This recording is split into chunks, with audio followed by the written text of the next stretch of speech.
నమస్తే, welcome to burning issue.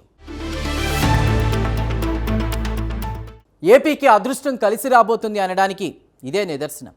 కలిసొచ్చే కాలానికి కడలి కూడా కాసులు కురిపిస్తుంది అన్నట్లు ఆంధ్రప్రదేశ్లోని 974 కిలోమీటర్ల తీర ప్రాంతం ఇప్పుడు తన రూపురేఖలు మార్చుకోబోతోంది. నిన్నటిదాకా అది కేవలం సముద్రం, కానీ రేపు అది ఒక గ్లోబల్ ఎకనామిక్ పవర్ హౌస్. అమెరికాను సైతం శాసించే రేంజ్లో మన ఆక్వా ఎగుమతులు సత్తా చాటుతున్నాయి. అసలు నీలి విప్లవంతో రాష్ట్ర ఖజానాకు ఎన్ని వేల కోట్లు రాబోతున్నాయి? ఈ మహాసముద్రం ఏపీని దేశంలోనే నెంబర్ 1 ధనిక రాష్ట్రంగా ఎలా మార్చబోతోంది? అసలు బ్లూ ఎకానమీ వెనుక చంద్రబాబు సర్కార్ రచిస్తున్న ఆ భారీ వ్యూహం ఏంటో ఇప్పుడు చూద్దాం.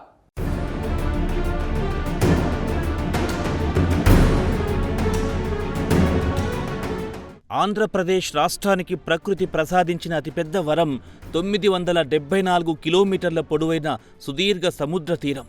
ఈ అపారమైన కోస్తా తీరాన్ని కేవలం సాంప్రదాయ చేపల వేటకి పరిమితం చేయకుండా ఒక సరికొత్త గ్లోబల్ ఎకనామిక్ పవర్ హౌస్గా మార్చేందుకు ఏపీ ప్రభుత్వం అడుగులు వేస్తోంది.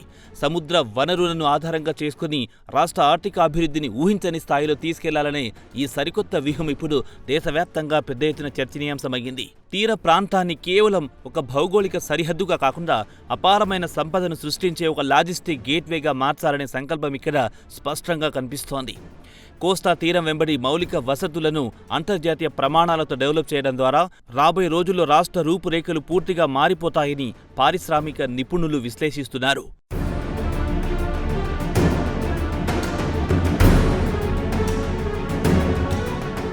తాజాగా విశాఖలో నిర్వహించిన నేషనల్ వర్క్షాప్లో ముఖ్యమంత్రి నారా చంద్రబాబు నాయుడు స్పష్టం చేసినట్లుగా రాబోయే రోజుల్లో భవిష్యత్ అంతా బ్లూ ఎకానమీదేనని చాలా స్పష్టంగా అర్థమవుతోంది.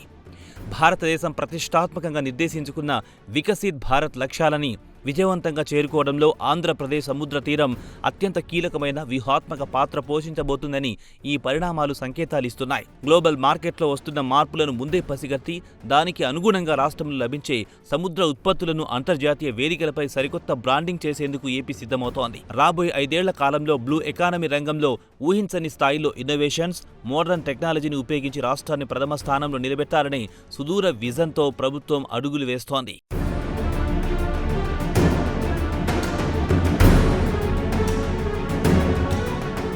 గణాంకాలను లోతుగా పరిశీలిస్తే దేశంలో మత్స్య సంపద ఉత్పత్తి రంగంలో ఆంధ్రప్రదేశ్ ఎవరికీ అందనంత ఎత్తులో తనదైన ముద్ర వేసింది. దశాబ్ద కాలంలో సుమారు 197 లక్షల మెట్రిక్ టన్నుల భారీ సీఫుడ్ ప్రొడక్షన్తో దేశం చేరుకోగా రెండో అతిపెద్ద సముద్ర ఎగుమతుల రాష్ట్రంగా ఏపీ ఖ్యాతి గడించింది. భారతదేశం మొత్తం చేపల ఉత్పత్తిలో ఏకంగా 28% వాటా, రొయ్యల సాగులో 66% అసాధారణమైన వాటా ఒక్క ఆంధ్రప్రదేశ్ నుంచే వస్తుండడం విశేషం.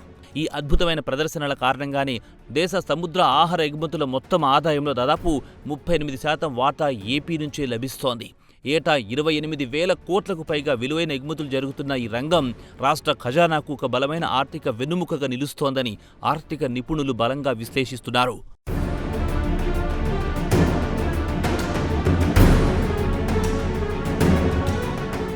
అంతర్జాతీయంగా అమెరికా వంటి అగ్రరాజ్యాలు టారిఫ్స్, కఠినమైన పన్నులు విధించిన క్లిష్ట సమయాల్లో సైతం ఏపీ ఆక్వా ఎగుమతులు ఎక్కడా తగ్గకపోవడం మన వ్యవస్థల యొక్క అంతర్గత స్థిరత్వాన్ని నిరూపిస్తోంది. ప్రపంచవ్యాప్తంగా కొత్త మార్కెట్లను అన్వేషించడంలో ఎగుమతిదారులు చూపిన చొరవ వల్ల ప్రస్తుతం దేశవ్యాప్తంగా మన ఉత్పత్తులకు గ్లోబల్ మార్కెట్లో మరింత డిమాండ్ పెరిగింది. అంతర్జాతీయ ప్రమాణాలతో కూడిన క్వాలిటీ కంట్రోల్ నిబంధనలను పాటించడం ద్వారా సుమారు 38 దేశాలకు మన సీ ఫుడ్ నిరంతరాయంగా ఎగుమతి అవుతోంది. ప్రపంచ మార్కెట్లో వస్తున్న ఇటువంటి సానుకూల మార్పులను అందిపుచ్చుకుంటూ లోకల్ ఉత్పత్తులను గ్లోబల్ బ్రాండ్లుగా మార్చడానికి ప్రభుత్వం అందిస్తున్న సాంకేతికత మద్దతు రాబోయే కాలంలో మరిన్ని అద్భుతాలు సృష్టించబోతోందని స్పష్టంగా అర్థమవుతోంది.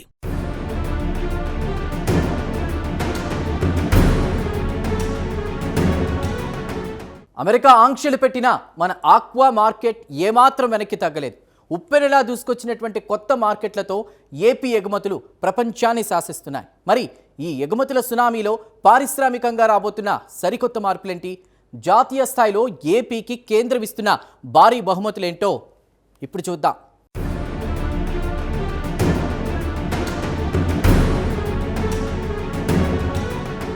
మత్స్యకారుల సంక్షేమానికి, వారి సాంప్రదాయాల వేట విధానాలను ఆధునికీకరించడానికి ప్రభుత్వం తీసుకుంటున్న చర్యలు క్షేత్రస్థాయిలో విప్లవాత్మక మార్పులకు శ్రీకారం చుడుతున్నాయి. సముద్ర వేటను మరింత సురక్షితం, లాభదాయకం చేసేందుకు త్వరలో 200 అత్యాధునిక మోడ్రన్ బోట్లను మత్స్యకారులకు అందించడానికి విస్తృత ఏర్పాట్లు జరుగుతున్నాయి. మరోవైపు కేంద్ర ప్రభుత్వం సైతం ఏపీ బ్లూ ఎకానమీ పొటెన్షియల్ను గుర్తించి 72 కోట్లతో కాకినాడ పోర్ట్ను మోడర్నైజ్ చేసేందుకు గ్రీన్ సిగ్నల్ ఇచ్చింది. కేంద్ర మంత్రి రాజీవ్ రంజన్ సింగ్ ప్రకటించిన ఈ ఆధునికీకరణ ప్రాజెక్టుతో పాటు రాష్ట్రంలో నేషనల్ ఫిష్ డెవలప్మెంట్ బోర్డు ప్రాంతీయ కార్యాలయం ఏర్పాటు కానుండడం ఇక్కడ ఆక్వా రంగానికి సరికొత్త జవజీవాలనిస్తుందని విశ్లేషిస్తున్నారు.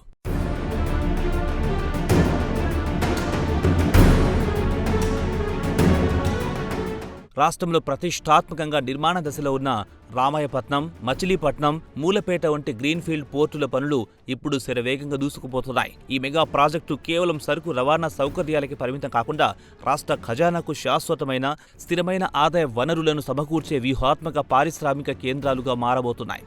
ఈ పోర్టుల ద్వారా అంతర్జాతీయ మార్కెట్లో నేరుగా సముద్ర వ్యాపార సంబంధాలు బలోపేతమవుతాయి. తద్వారా మధ్యవర్తుల ప్రమేయం తగ్గి ఎగుమతిదారులకు భారీగా రవాణా ఖర్చులు కలిసొస్తాయి.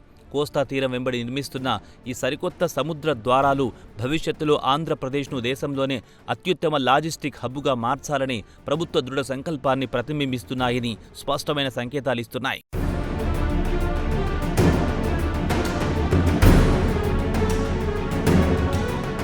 రాష్ట్రంలో ఆక్వా రంగాన్ని మరింత సిస్టమేటిక్గా డెవలప్ చేసేందుకు విశాఖపట్నం, భీమవరం, కాకినాడ, అమరావతి, కృష్ణపట్నం, నెల్లూరు ప్రాంతాలను కలుపుతూ ఒక భారీ ఆక్వా కారిడార్ను ప్రభుత్వం డిజైన్ చేస్తోంది.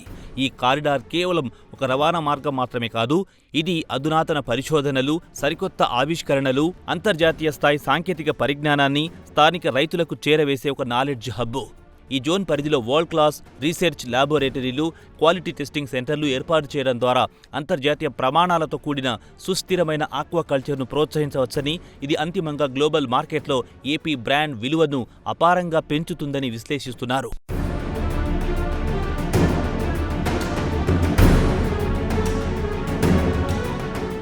సముద్ర తీరం వెంబడి కొత్త పోర్టుల నిర్మాణం ఒక ఎత్తు అయితే, ఆక్వా కారిడార్తో రాబోతున్న టెక్నాలజీ విప్లవం మరో ఎత్తు.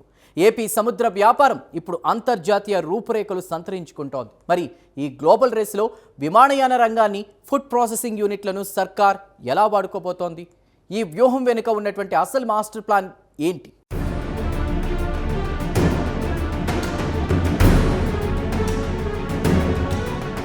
ప్రపంచవ్యాప్తంగా ప్రస్తుతం ప్రజల ఆహార అలవాట్లలో, జీవనశైలిలో పెను మార్పులు చోటు చేసుకుంటున్నాయి. హెల్త్ కాన్షియస్ పెరగడం వల్ల ప్రోటీన్లు పుష్కలంగా ఉండే సీ ఫుడ్ వినియోగం అంతర్జాతీయంగా విపరీతంగా పెరుగుతోంది. ఈ భారీ డిమాండ్ను క్యాష్ చేసుకునేందుకు రానున్న 5 ఏళ్లలో సముద్ర ఆహార ఉత్పత్తుల ఎగుమతులను $30 బిలియన్ల చేర్చడమే లక్ష్యంగా కేంద్ర ప్రభుత్వం ప్రణాళికలు రచిస్తోంది. ప్రస్తుతం ప్రపంచ మత్స్య ఉత్పత్తుల్లో భారతదేశం వాటా 8.8% ఉండగా 2050 నాటికి దీనిని 2 పెంచేందుకు అడుగులు పడుతున్నాయి. దేశీయంగా మత్స్య సంపద ఉత్పత్తి ఇప్పటికే $8.5 బిలియన్ చేరుకోవడం, గత 10 ఏళ్లలో ఎగుమతులు 30,162 కోట్ల నుండి 62,000 కోట్లకు పెరగడం ఈ రంగం యొక్క అద్భుతమైన గ్రోత్ రేట్ను చూపిస్తోంది.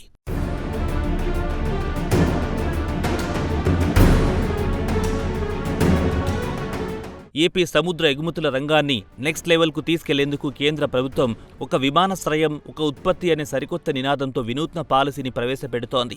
దీని ప్రకారం రాష్ట్రంలోని ప్రధాన ఎయిర్పోర్ట్లను, ఆయా ప్రాంతాలు ఎక్కువగా ఉత్పత్తి అయ్యే సముద్ర వస్తువుల వేగవంతమైన ఎగుమతుల కోసం ప్రత్యేకంగా కేటాయించనున్నారు. పెరిషబుల్ గూడ్స్ అయిన సీ ఫుడ్ రవాణా సమయంలో చాలా కీలకమైన అంశం కాబట్టి ఈ ఎయిర్పోర్టు కనెక్టివిటీ ద్వారా ఉత్పత్తులు చెడిపోకుండా, వాటి తాజాదనం దెబ్బతినకుండా కేవలం కొన్ని గంటల్లోనే గ్లోబల్ డెస్టినేషన్లకు చేరుతాయి.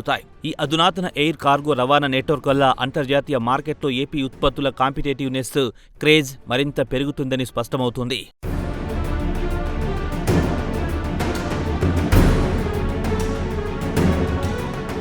కోస్తా తీరం వెంబడి అత్యాధునిక మెరైన్ ప్రాసెసింగ్ యూనిట్ల ఏర్పాటును ప్రభుత్వం పెద్ద ఎత్తున ఇన్సెంటివ్తో ప్రోత్సహిస్తోంది. ఈ ప్రాసెసింగ్ ప్లాంట్ల ద్వారా ముడి ఉత్పత్తులను వాల్యూ యాడెడ్ ప్రొడక్ట్స్గా మార్చి ఎగుమతి చేయడం వల్ల వ్యాపారులకు, ఆక్వా రైతులకు అంతర్జాతీయ స్థాయిలో అత్యుత్తమ గిట్టుబాటు ధరలు లభిస్తాయి. గతంలో కేవలం రా మెటీరియల్స్ పంపడం వల్ల తక్కువ లాభాలు వచ్చేవి. కానీ ఇప్పుడు అంతర్జాతీయ ప్యాకేజింగ్, కోల్డ్ చైన్ టెక్నాలజీని ఉపయోగించడం వల్ల ఏపీ రైతులకు నేరుగా గ్లోబల్ బయర్లతో లాభదాయకమైన బిజినెస్ చేరుకునే అవకాశం కలుగుతుంది.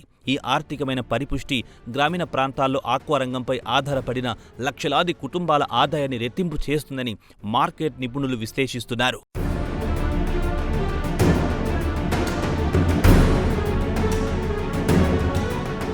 ప్రాసెసింగ్ యూనిట్లు, ఎయిర్ కార్గోలతో వ్యాపారాలకు గిట్టుబాటు ధరలు పక్కాగా అని తేలిపోయింది. కానీ ఈ భారీ సముద్ర ప్రాజెక్టులు సాధారణ ప్రజల తలరాతలను ఎలా మార్చబోతున్నాయి? ముఖ్యంగా నిరుద్యోగ యువతకు, మత్స్యకారులకు ఈ బ్లూ ఎకానమీ ఎలాంటి బంగారు భవిష్యత్తును ఇవ్వబోతుందో చూద్దాం.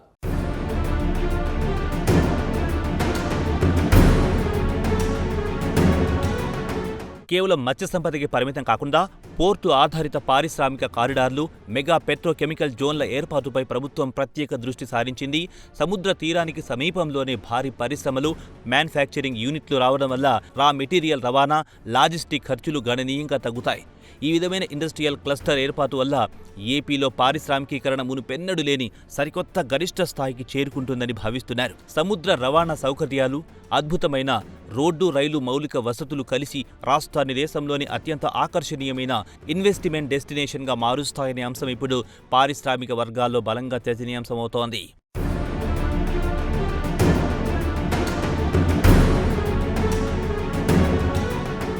ఈ భారీ సముద్ర ప్రాజెక్టులు, వాటి అనుబంధ పరిశ్రమల స్థాపన వల్ల ఆంధ్రప్రదేశ్లో రాబోయే రోజుల్లో భారీగా ఎంప్లాయ్మెంట్ జనరేషన్ జరగబోతోంది. ముఖ్యంగా కోస్తా తీర ప్రాంతాల్లోని స్థానిక యువతకు marine engineering, logistic, food processing, shipping, quality assurance వంటి రంగాల్లో లక్షలాది సంఖ్యలో ఉద్యోగ అవకాశాలు లభిస్తాయి. సరైన ఉపాధి అవకాశాలు లేక గతంలో తీర ప్రాంతం నుండి ఇతర మెట్రో నగరాలకు లేదా విదేశాలకు వలస వెళ్లిన యువత ఇప్పుడు సొంత ఊర్లోనే గౌరవప్రదమైన జీవనోపాధిని పొందగలుగుతారు. ఈ రకమైన ఉపాధి విప్లవం వల్ల తీర ప్రాంతాల నుండి వలసలు పూర్తిగా ఆగిపోవడమే కాకుండా స్థానిక గ్రామీణ ఆర్థిక వ్యవస్థలు బలోపేతమవుతాయని సామాజిక విశ్లేషకులు చెబుతున్నారు.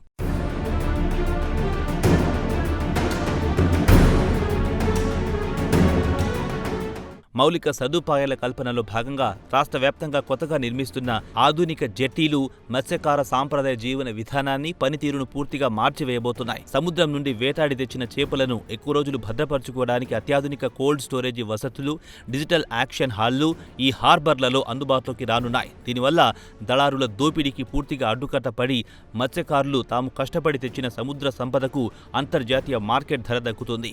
ఈ మౌలిక వసతుల విప్లవం వల్ల అంతిమంగా మత్స్యకారుల కుటుంబాల జీవన ప్రమాణాలు, వారి సామాజిక భద్రత, ఆర్థిక స్థితిగతులు అద్భుతంగా మెరుగవుతాయని స్పష్టమైన సంకేతాలిస్తున్నాయి.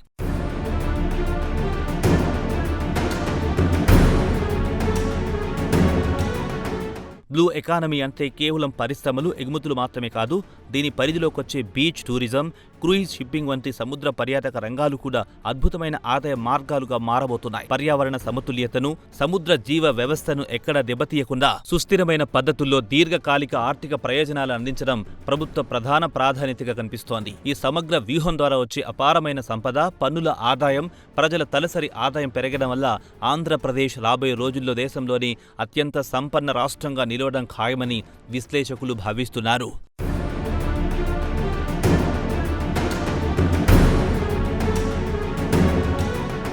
సముద్రం ఎప్పుడూ ఒకేలా ఉండదు, కానీ ఆ సముద్రపు అలలను అందిపుచ్చుకుంటే మాత్రం భవిష్యత్తు ఎప్పటికీ మనదే. బ్లూ ఎకానమీ పేరుతో ఏపీ ప్రభుత్వం వేస్తున్నటువంటి ఈ అడుగులు రాష్ట్ర చరిత్రలోనే ఒక సువర్ణ అధ్యాయం అని చెప్పక తప్పదు.